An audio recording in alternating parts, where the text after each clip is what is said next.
I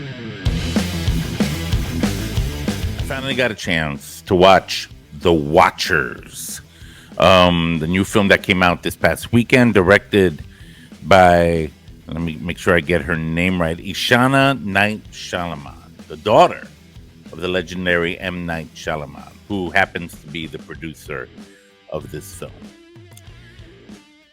I'm not a big fan of M. Night Shyamalan's material, to be real. The only two movies that I really liked and appreciated was the Sixth Sense, a long time ago, and Signs. Those two were awesome.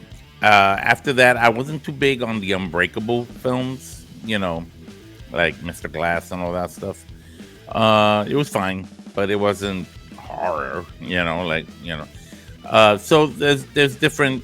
I mean, he's done many other films. Some were better than others. Some weren't good at all. Some were average.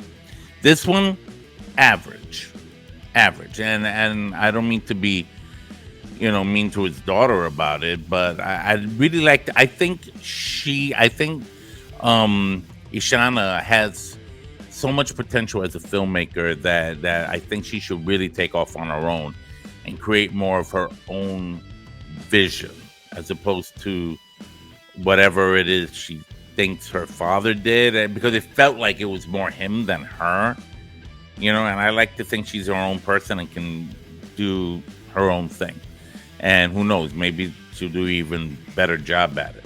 That's just my opinion. That's how I feel about it. Okay, The Watchers. I'm going to try to keep this short. It follows this woman played by Dakota Fanning, who lives and works in somewhere in Ireland, and she was told to take a parrot to Belfast, where on the way her car breaks down in the middle of this forest, right? And she comes across this weird small building, and these creatures are chasing her. And this woman, and I've seen this woman in a couple other things in the past, and she's in this. I don't know what her name is. I think it's Olwen Fourier or something like that. She's been in quite a few things already, and she tells her to come in, and there's a few other people there. We see Georgiana Campbell there, and I think she was in that movie. I could be wrong, but I think she was in that movie Barbarian last year. But well, I could be off. She looks like her. And so there's a guy, there's her, and there's Dakota Fanning. Dakota Fanning, I remember when she was a little girl in War of the Worlds, the Steven Spielberg War of the Worlds, So I'm like, oh, look at her. She looks the same. She's all grown up, but she still looks the same. And they're in there for a long period of time trying to, and they have to, every time the sun goes down, these things come out of nowhere and they kind of just watch them. That's why the movie's called The Watchers. They watch.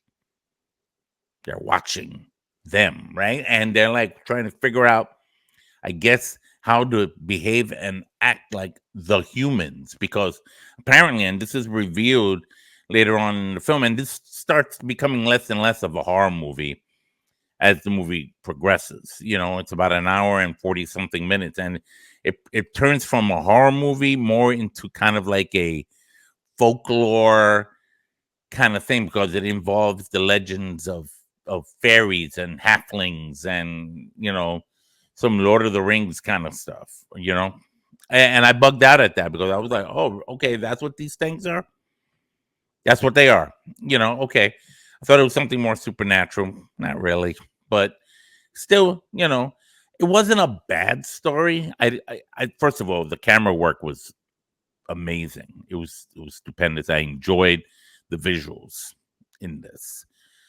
So that's definitely something going for this movie. The other thing that had me going was the twists and turns at the very end. Even though I kind of saw it coming, it was a little predictable for me. But then again, this is a guy who sees so many movies that he can almost see the twist coming a mile away. And in this case, I kind of saw it coming well before the end. What that twist is, go watch the movie and tell me what you think of it. It was a good film, but it wasn't enough for me to want to like be blown away by it. So I'm gonna give The Watchers 2 coffee cups. It didn't really do much for me. The only thing that really blasted out for me that was good was the visuals, the cinematography.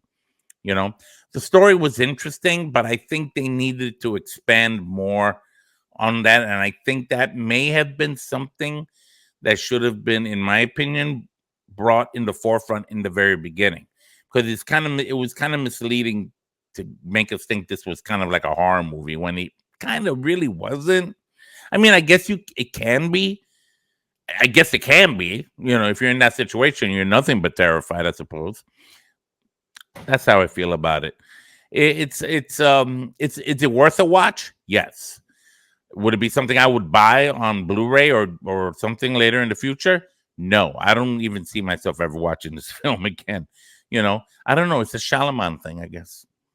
It's a Shalaman thing. But I'm gonna just stick to my guns about this. I think Ishana Night Shalaman has an opportunity to really take off on her own and not be influenced. But I mean, I'm sure it's her dad. I'm not going to take that away from her. But at the same time, really claim your own identity as a filmmaker, and make your own kind of movie. Why does it have to even be a horror thing or a weird story kind of thing? It was definitely one more thing about this movie. It was definitely it had kind of elements of Alice in Wonderland meets Peter Pan, not Peter Pan.